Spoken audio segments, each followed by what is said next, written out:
All right, and welcome to the programme. My name is Ian Kaplan, and you're watching GREG, the Government Regulatory Practice Initiative, based here in New Zealand. We're one of the world's first government pro-user networks for state power.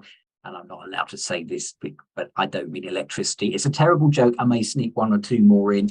We're in conversation this month about regulatory prosecution. Before I do anything else, I just remind us all that GREG is hosted by New Zealand's Ministry of Business, Innovation and Employment. And that's why I open the programme with the MB opening karakia, and I do so now. Tawhia, Taumana, Ki Mau, Ki Maia, Ka Huri, Takiwaro, Ki Te Pai, Kahurani. Kei reira te oranga moku, mamahi tahi ka ora ka puawai, amato makita katoa, ka pono ka tika, tihei mauri ora. Well, members of the audience, it's lovely to see you, and there are quite a lot of you today. And now that we're all together, I remind us that these, if this is the first time, or in fact it's not the first time, these are conversations very much designed to inspire, assist, and if I may say so, provoke conversations that you yourselves might have of a similar kind. The Zoom invitation reminds us, of course, and I do so again, that these are public, these are recorded, live. And so it's right to say both hello, mum, in the UK, and wherever and whenever you are globally, you're very welcome here. I'm only half facetious when I say globally, because, of course, sister networks that deal in the regulatory craft, for example, the National Regulators Community of Practice through ANSOG in Australia and the Institute of Regulators in the United Kingdom, will almost certainly have members that could be watching the live and recorded version of this webinar. So wherever and indeed whenever you are on that basis, members of the audience, you're always welcome here. This is episode 12 in the Conversations webinar series. And today we're asking, what's the place of prosecution in a high-performing regulatory system? Increasingly, it's fair to say that prosecutions have perhaps moved away to a new strategic life from possibly being more semi-automatic in their deployment, a semi-automatic consequence, if you like, of an investigation finding enough evidence to justify and ground a prosecution. But they're more optional than automatic. That's actually been the case for many years across a number of jurisdictions. But the thinking of them today really overtly perhaps arcs more back to the strategic route. So the regulator, even if there's enough evidence to ground a prosecution, to back one, there may be other courses that it's suitable for a regulator to take. So do prosecutions inform the overall strategy and mandate of an agency, or do they actually drive it? Where do they fit in? I'm going to say kia ora to our panellists who can help us with all that and more. Val Sim, the Director of Legal Services of MB, Rob Scriven, Manager, Operational Policy, Practice and Guidance, Civil Aviation Authority, and last but not least, Sid Wellik, the Chief Legal Advisor of WorkSafe New Zealand. Kia ora, colleagues. It's lovely to see you. Before we jump in, I just want to remind you folks, there are quite a lot of you, this is a family show. Lodge at the bottom of the screen, Q&A at any point. They can be questions, they can be comments, and you'll see that you're able to vote on them as well. So we can see the ranking if you just put a thumbs up, if you see something you particularly fancy. We'll do our best to get to all of them. In terms of the chat, it's not rude to talk to each other because this is a professional multilateral conversation. There could be things that jump out at you that are germane, and we may even see things we'd like to just pick up from the chat. You're also at liberty to emote in the modern way. There's a little face with a cross embedded in the upper right-hand corner of the head, which I always find slightly strange, but I don't work for Zoom. But thank you, Zoom. Those are emojis. You can flip those out and emote at will. I can see some of you are doing that now. Thank you all very much. Let's just go straight to it. And I guess, Sid, I'll start with you if I may. What's the purpose of prosecuting? Back to basics, really. Why prosecute? And perhaps you can just recap us on the two-stage test. Sid, over to you, and good morning. Sure. Well, good morning, everyone. So, just to recap the two-stage test, we have the evidential test and also the public interest test.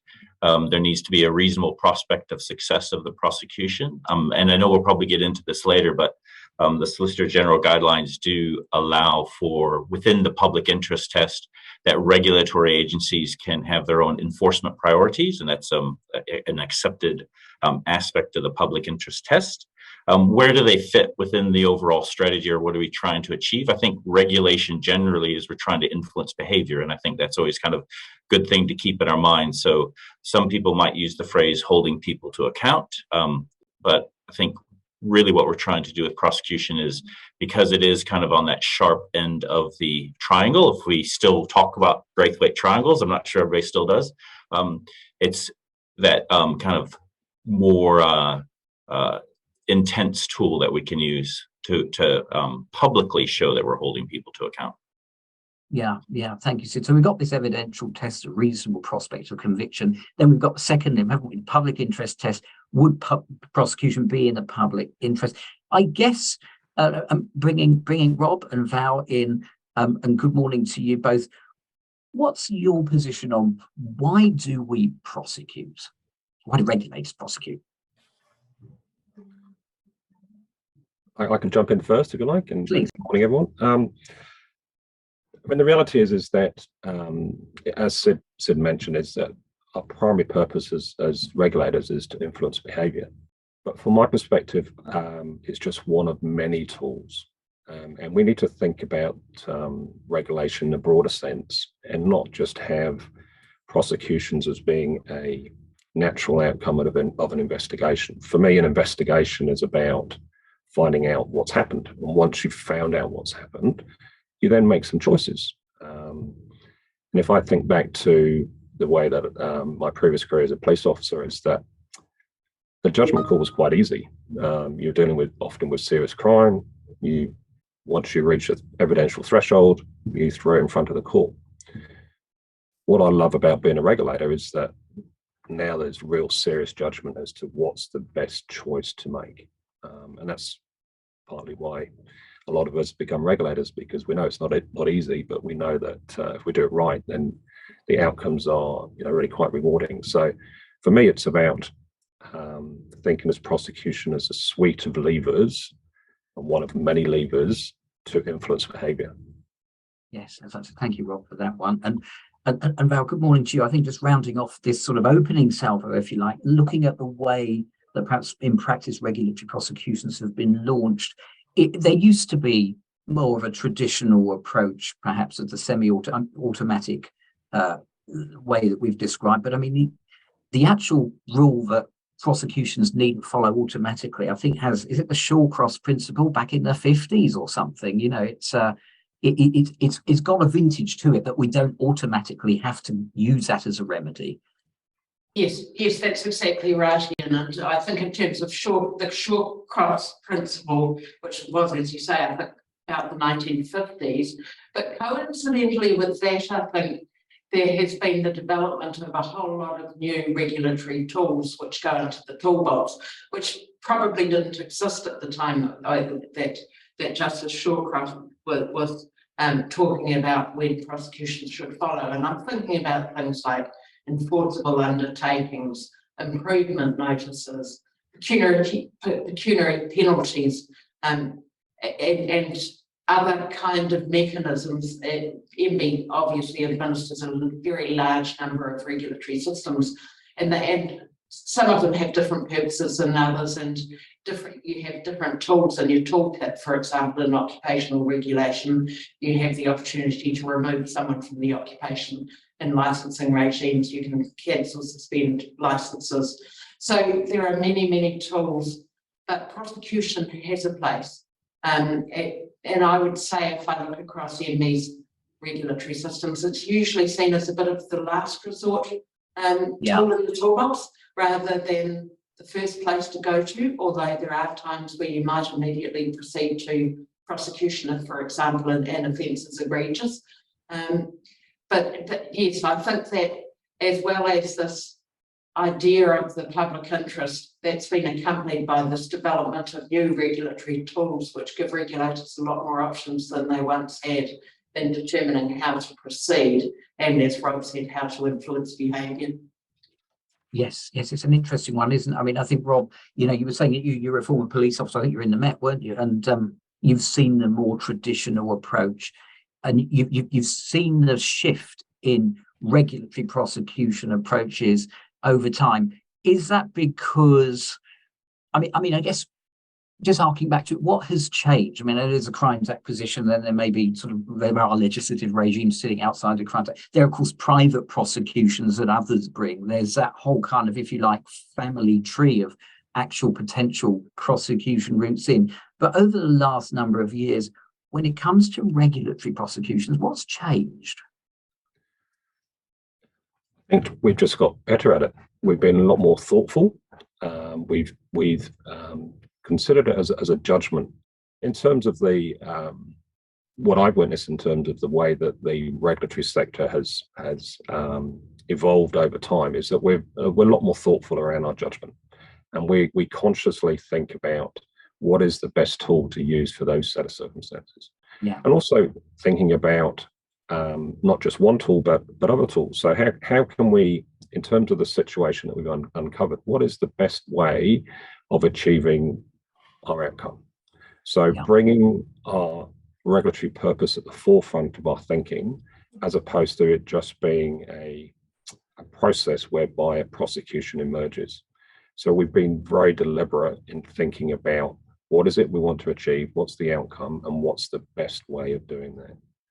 Yes. So I guess if we look at the different fault lines, and members of the audience, all 162 of you, that's not gloating, that's gratitude, believe me. I know you're not shy. Jump in with the Q&A when you're ready. I just want to press a little more on that, because I think you'll be interested in this, everyone, is when you're looking at the fault line in terms of prosecution as compared to something else. So there's potentially a fault line between prosecution and, let me call it, education and assist. Perhaps we can just look at what we mean by that, because I see this in papers everywhere and talking about the traps to regulators. Anyone want to jump in and just help me with that one? Prosecutions, education and assist.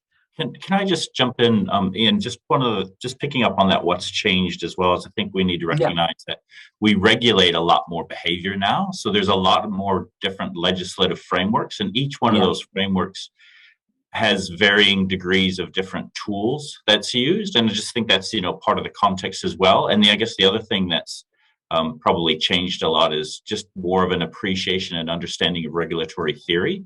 If you go back a number of years, I remember a couple regulators ago and our chief executive talking about, being a regulator as a profession. And I was like, wow, I'd never even thought of that. And, this idea of being a regulator can be its own profession. And we have regulatory theory and we have kind of concepts that help guide our thinking. That's kind of changed. So I think it's more granularity and more kind of understanding of the context in which we operate.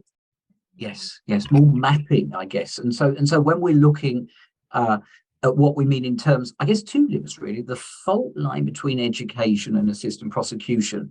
And then when we're looking at sanctions and the sort of sanctions Val was pointing to that are non-prosecutorial, where does prosecution sit in the range of those?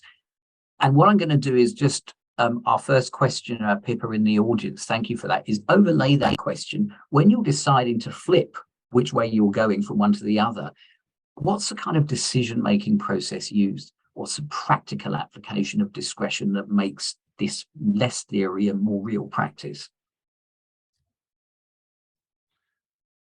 So, from my experience, I wouldn't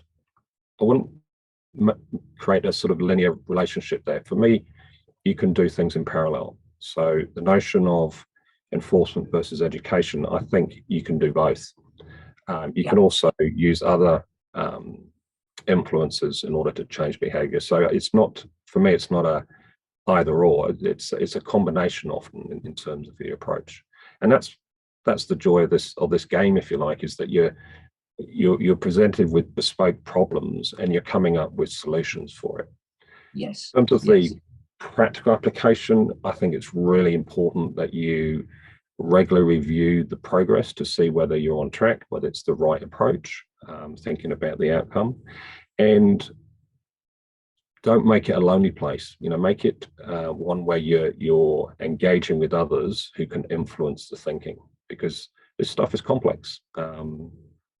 I reflect back to my time in the police, and that was easy. Now it's a lot more enjoyable because it's challenging and fun in terms of understanding what is the best tool to use out of our wide suite of tools.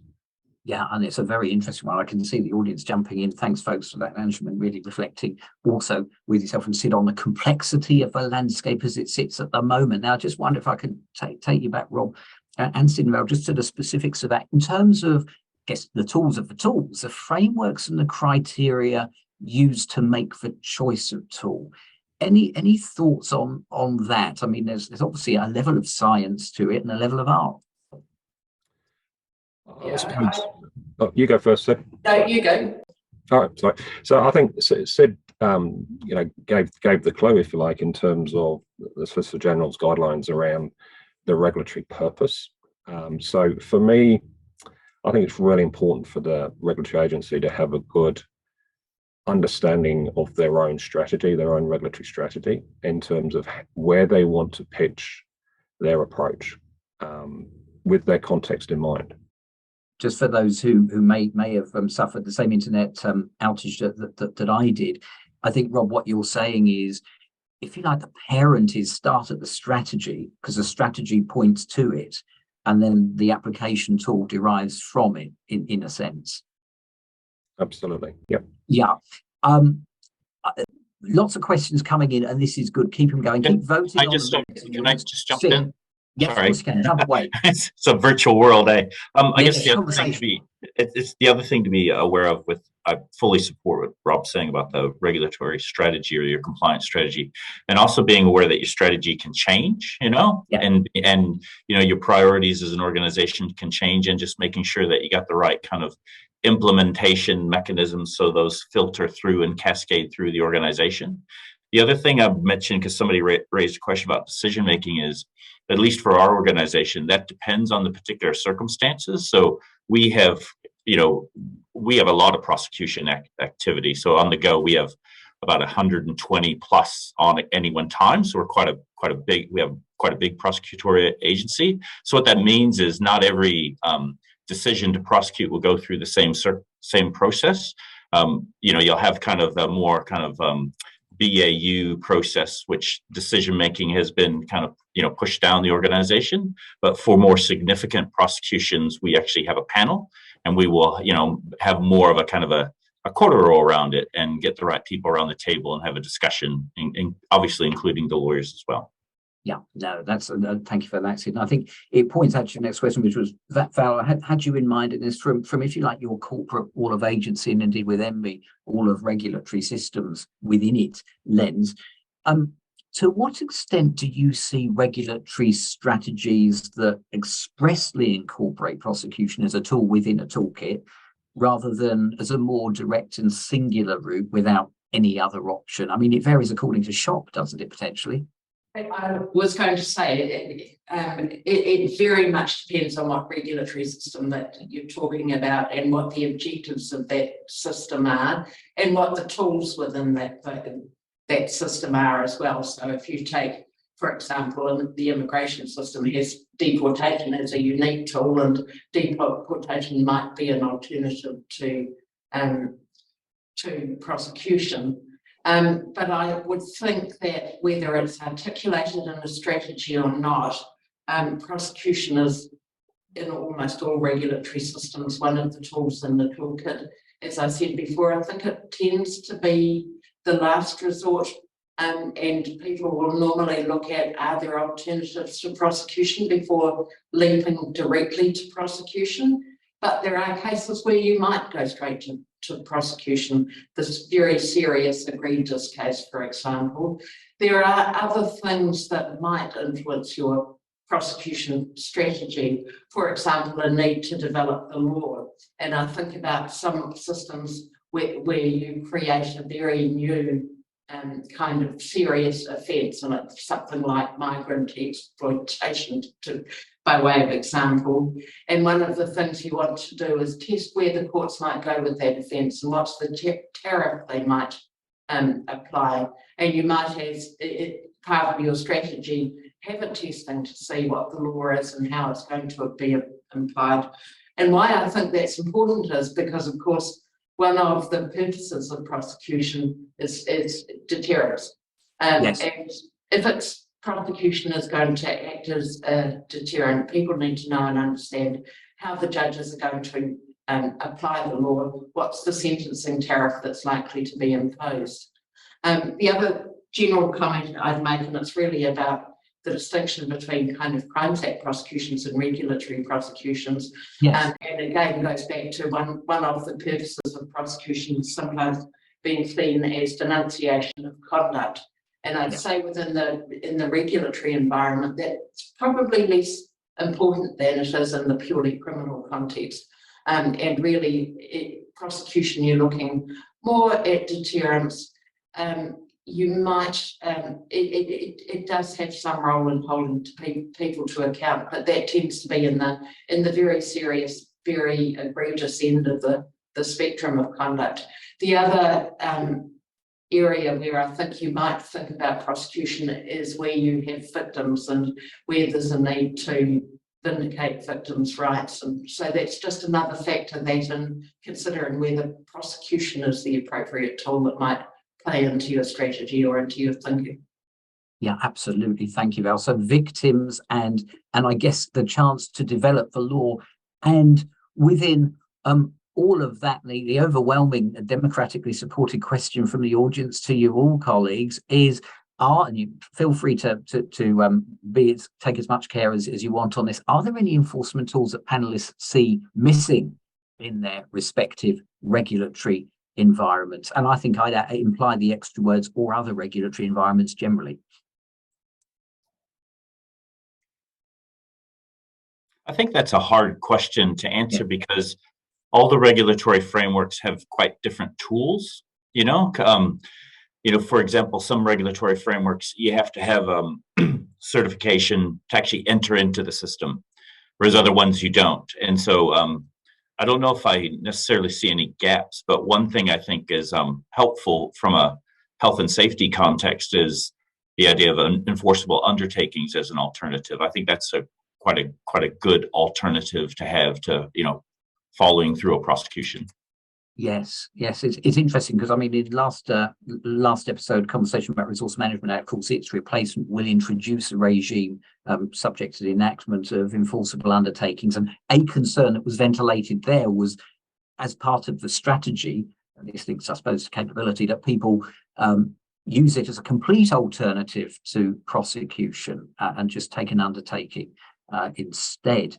And I guess it does go to the questions that we've been having about the decision-making process capability as well. I wonder also, and welcome to Simon, very good question there from Asata, how linked is your strategic communication strategy, and this is for all of you, with your approach and your approach to prosecution? Because it is a conversation about prosecution, but it's also about conversations, I think we've pointed to, about communicating what that means.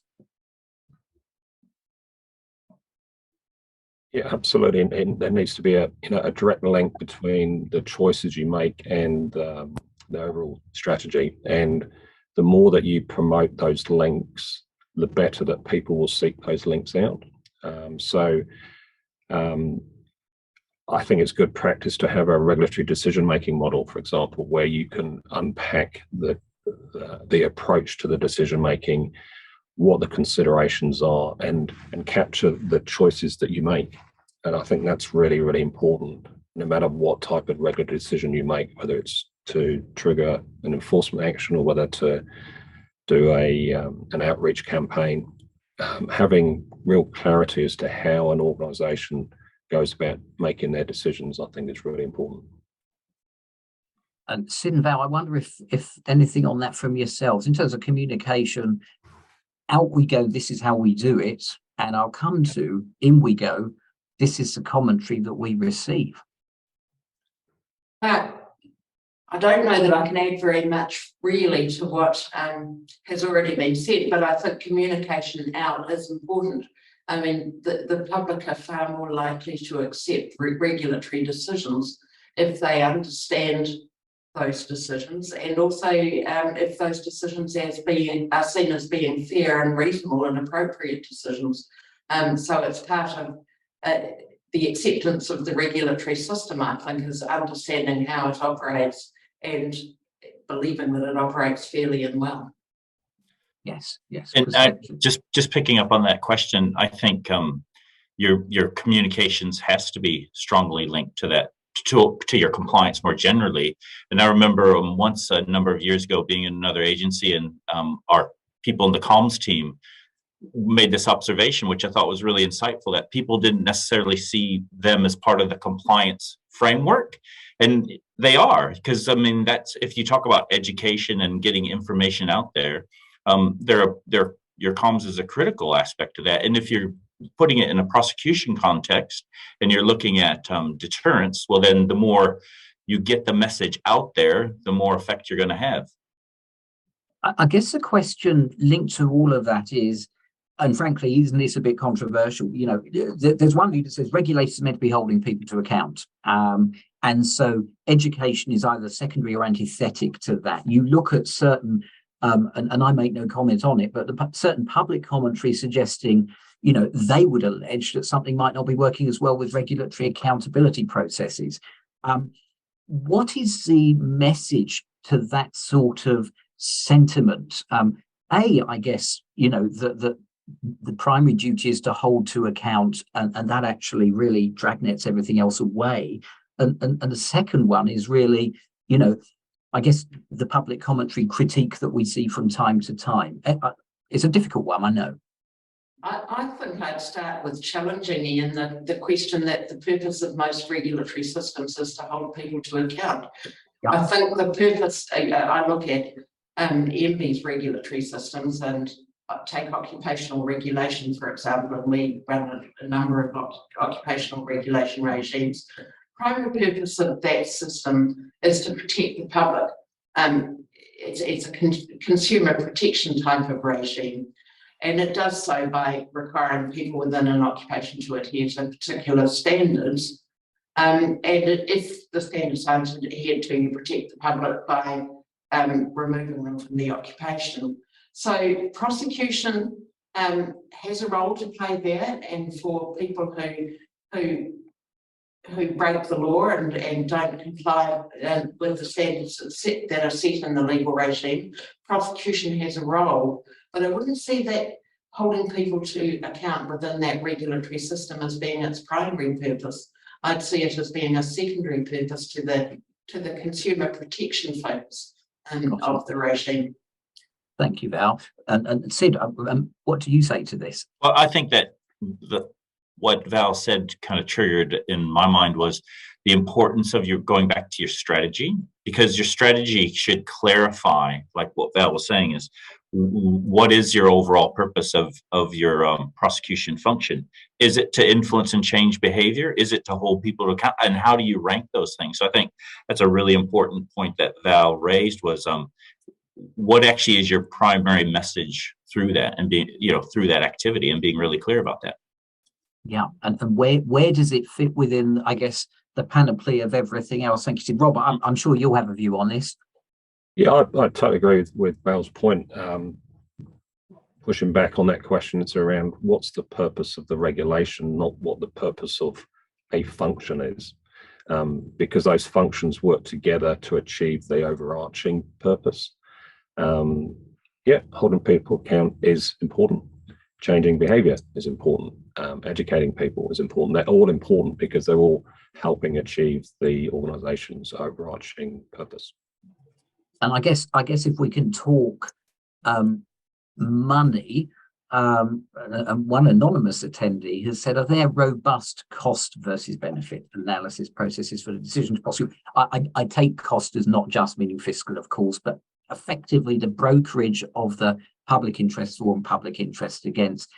And it's interesting, I think we touched on this question is do we give enough thought to the negative effects on safety, voluntary reporting and collaboration when prosecuting? I guess for better or for worse, you know, if the prosecution's a deterrent, it might deter people from even getting engaged in the market properly, or it actually, you know, makes them do the right thing. But cost benefit analysis, the brokerage, the balancing act. Absolutely, it's a vital factor, and I think it's a factor that you should introduce right at the start when you're making a choice as to whether to investigate or not just at the prosecution decision component. For me, it's really important to think about what's the best way to achieve that outcome, and it's not always go down the investigation route. So when that first bit of information comes in, you can make some judgment calls around the best use of your resources, because they're all expensive, and it's really important for us to to make those calls as early in the process as possible. Yeah, and I think it's also a priority, isn't it? I'm just looking in the chat. Members of the audience, do please, if you have a question, I will keep an eye on the chat, but pop it in the Q&A. I'm looking at your Q&As as you go. Sid, go on. I wanted to put Rob on the spot. So this is what you do on a panel, because I thought the idea of how it affects voluntary reporting, I was involved in a session with Rob not too long ago, and I was wondering, Rob, if you might want to comment on that aspect about reporting. Yeah, that's a really good point, Sid. So, one of the contexts for civil aviation is that for us, safety information is a lifeblood. So there's a mandatory reporting schema.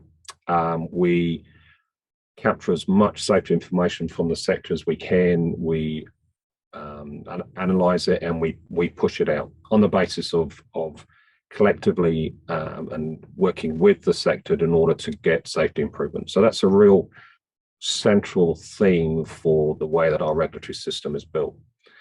And there's a real fear in the sector that if they report, they'll get prosecuted. And so what we are trying to do is to mitigate that fear. And actually, the new legislation that's coming out for the Civil Aviation Act has catered for that. It's making a requirement on the director as part of his public interest thinking is to consider whether or not taking a prosecution action is going to adversely affect the reporting.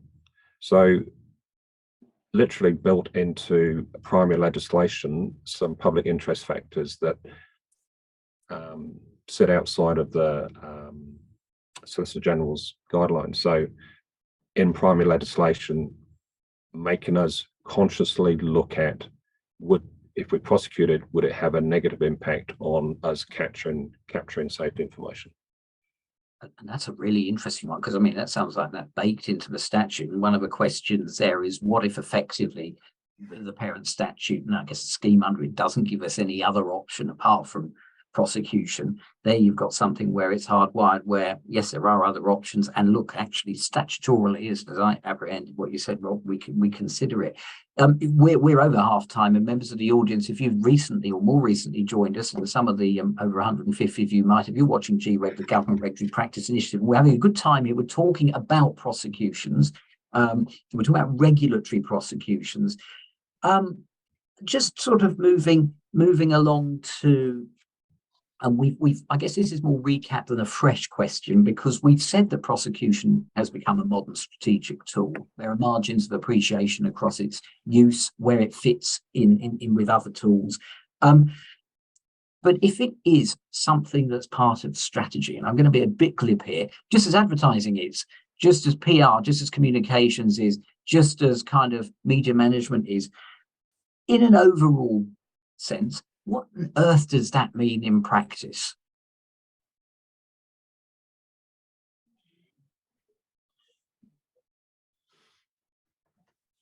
Well, I would have thought it means that you have to be clear about how many different components you're putting into that strategy, and be very clear about where you're allocating your resources to get the outcomes that you're seeking.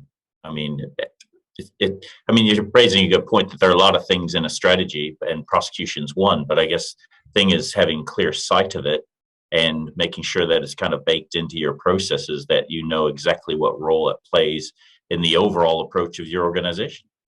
And who needs to know that?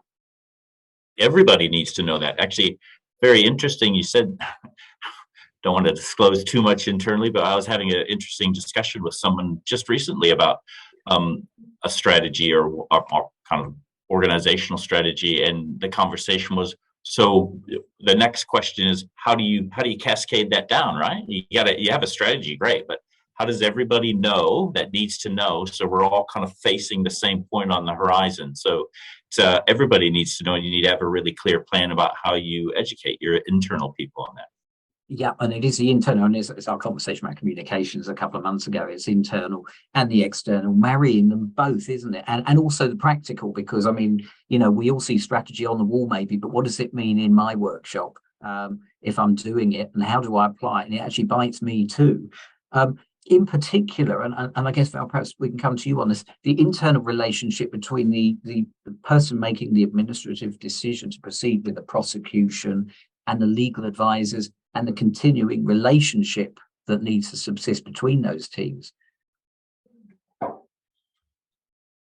Well, clearly the relationship between all those players within the system is really important. And what you'd hope is that they work together like a well-oiled machine to drive the best outcomes in decision making. And certainly as a member of a legal team, I know that our mantra always is involve us early, because it's not very helpful if you suddenly get presented with a prosecution file a day before a hearing.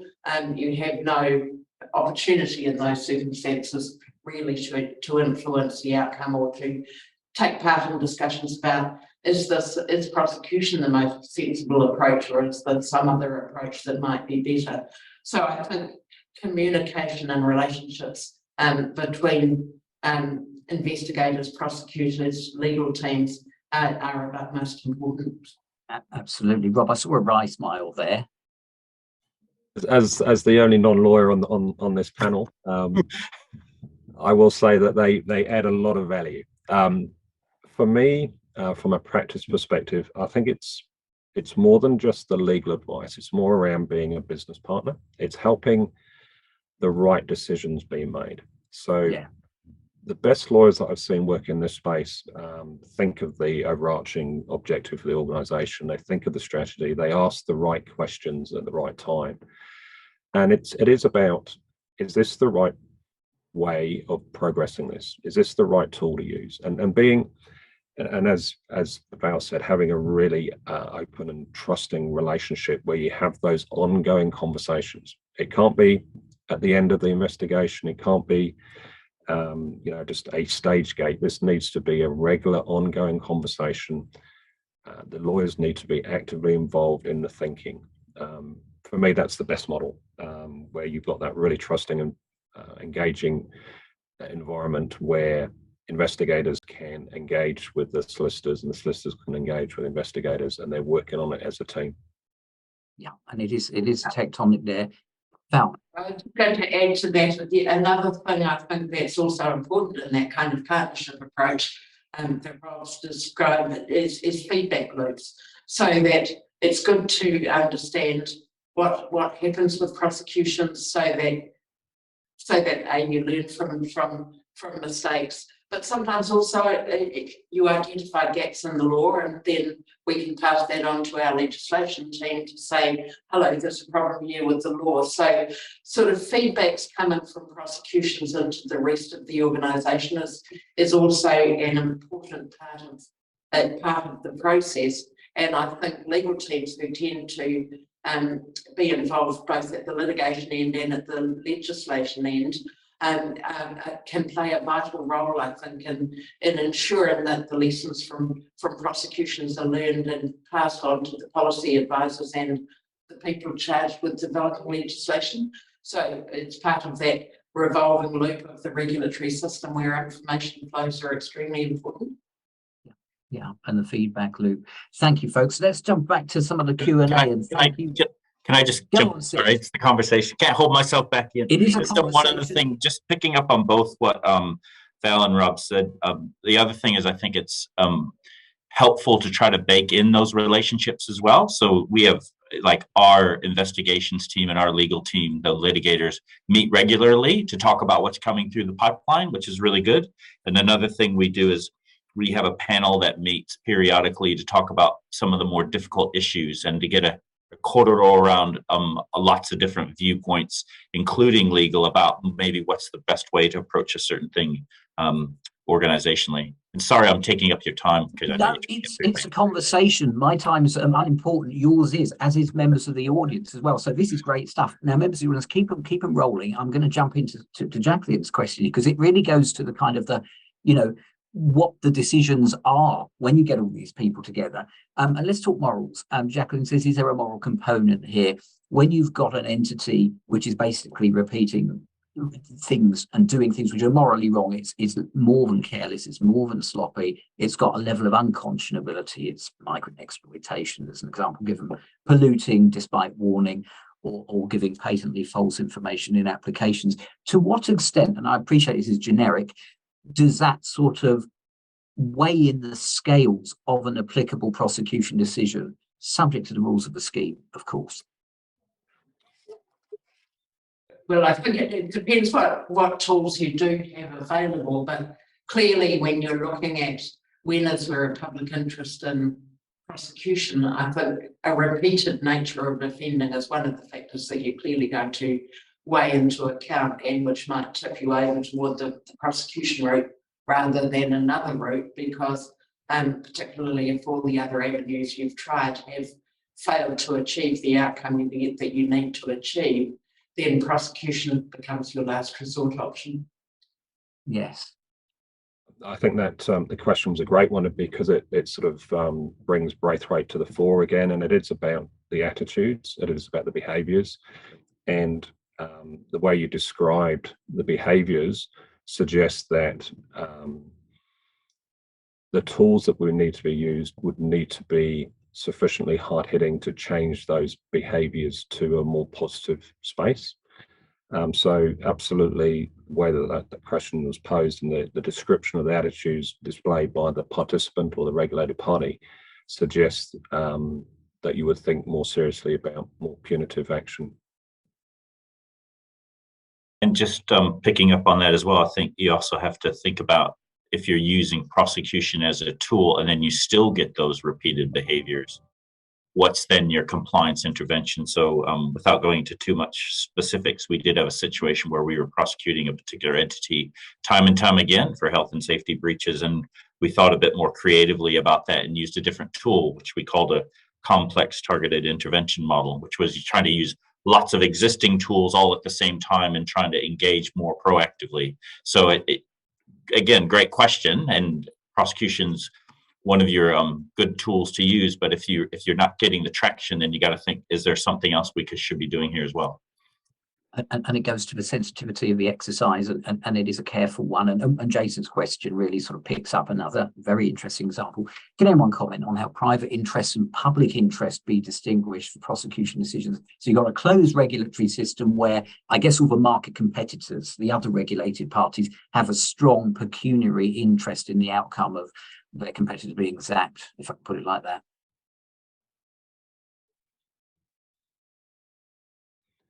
I think it comes back to the purpose of the legislation administering, and what the public interest component is.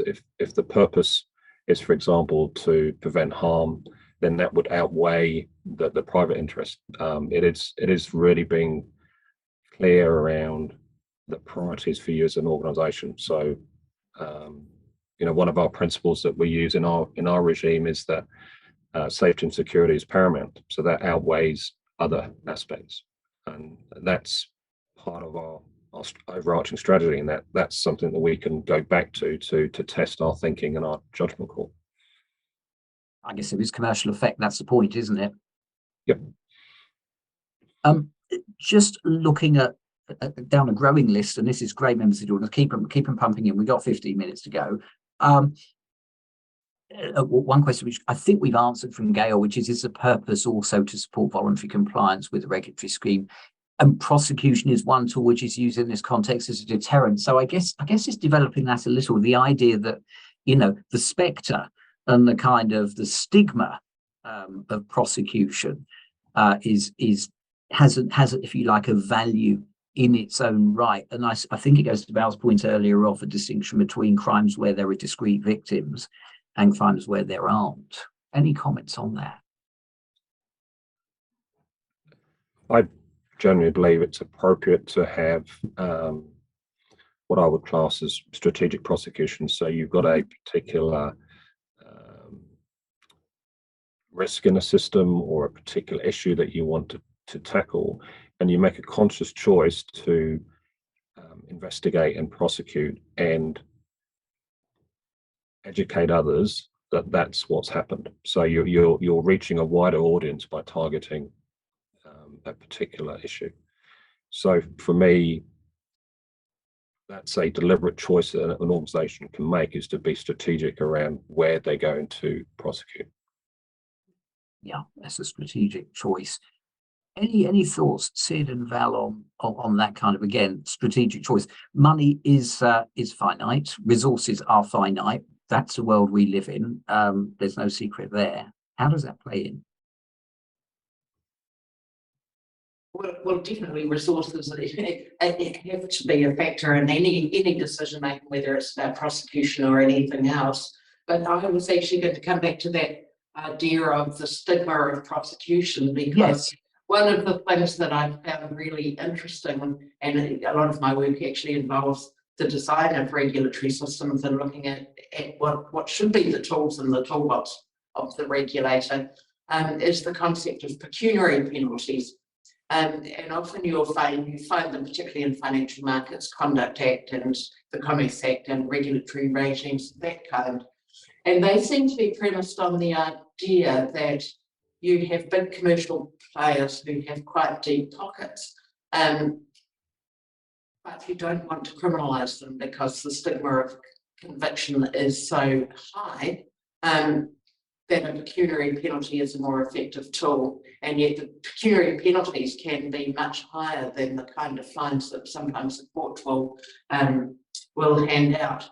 So it's an observation really, rather than anything more than that, about how strong that stigma of conviction is and how we perceive it.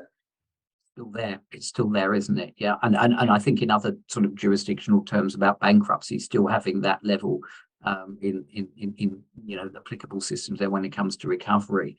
There is a sort of a stigma value which I guess has a currency in terms of regulatory dealing.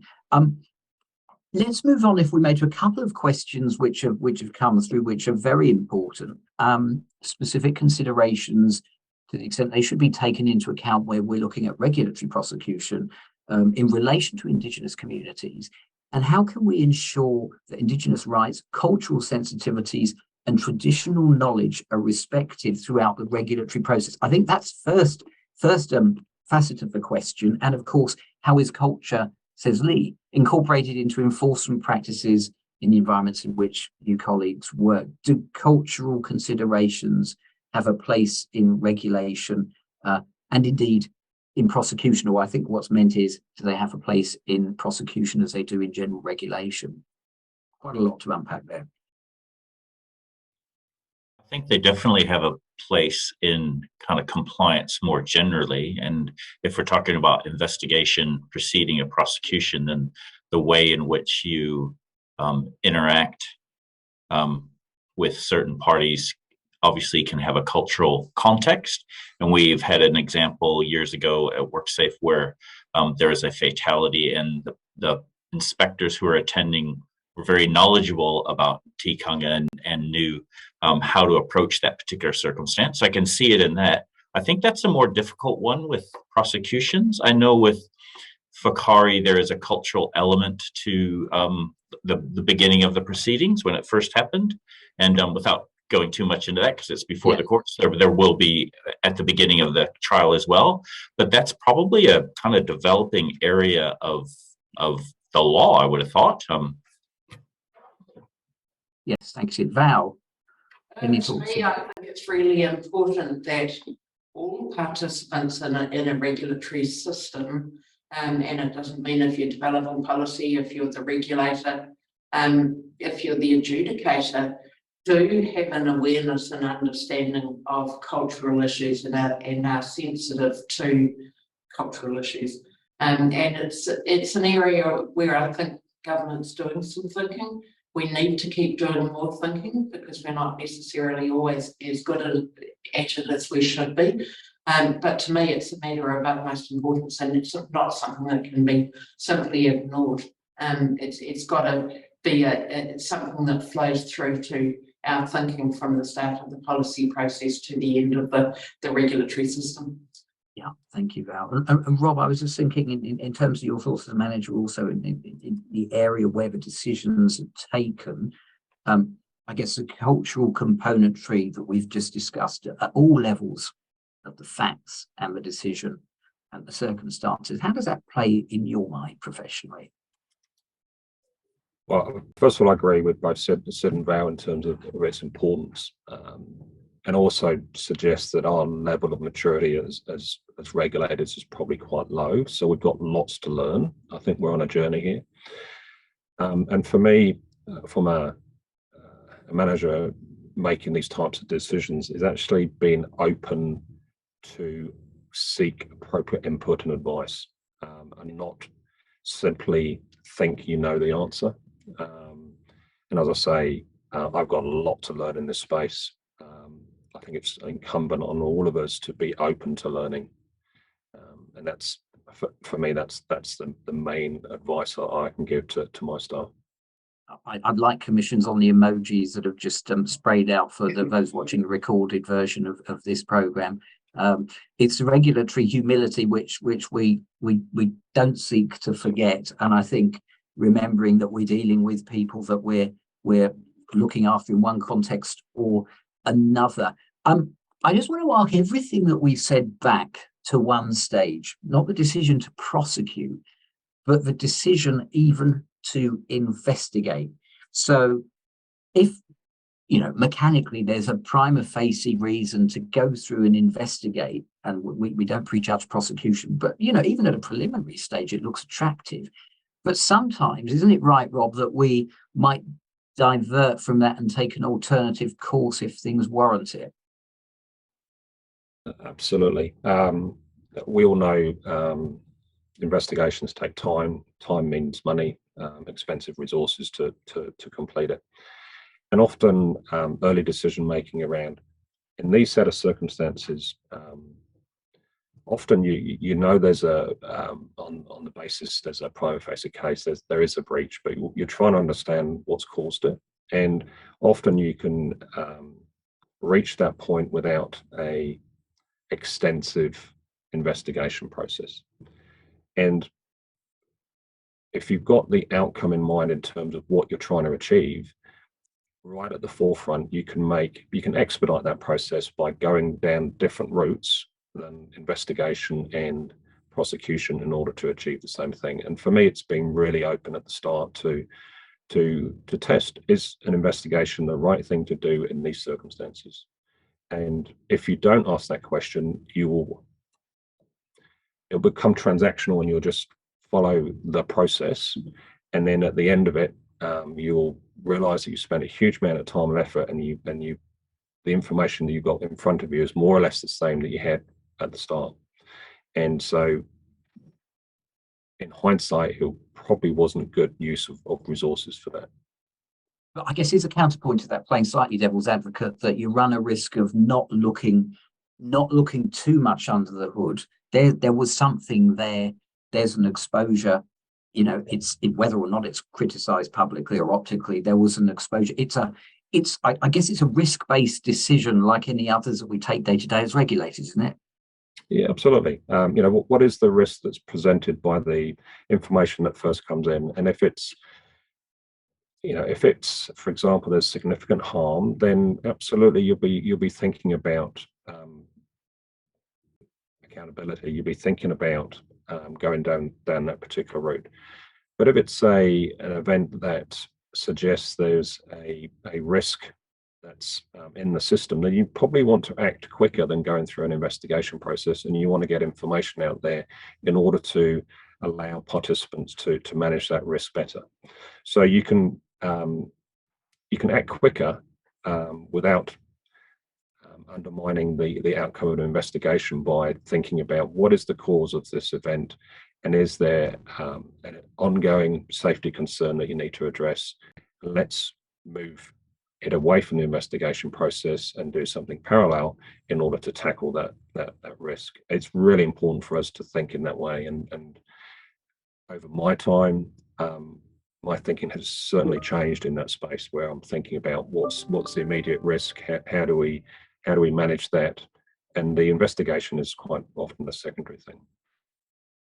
Thank you for that, Rob. And that's a place where I think just before we go, I would say thank you to you, Rob, and just ask Val and Sid briefly also for their thoughts, perhaps by just closing us by telling us what keeps them up in the wee small hours when it comes to regulatory prosecution in 25 words or less.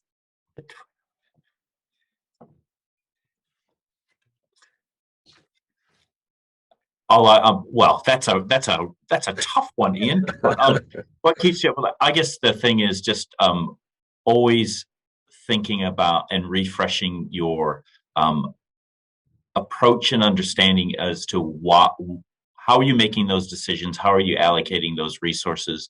And also, I think being really clear about what you can't do, because really briefly, one of the things that struck me was, you can't do it all. And sometimes you just need to front up and say, we can't do it. And but you be really clear about what you can do. And that's hopefully given Val enough time for her 25 words or less. Lovely, Sid, thank you. I don't need 25 words. I think for me, it's just making sure that you, in your decision making, that you maintain the integrity of the system, and that the system is seen as fair by participants in the system. So if it's seen as fair and a system with integrity, then I'm content. Thank you for that. That was a lovely place to end it, Val, Sid and Rob. And members of the audience, you've all been terrific. Thank you very much indeed. This is the final episode in this form in the Conversations series. You will see my face again, I think, before the end of July.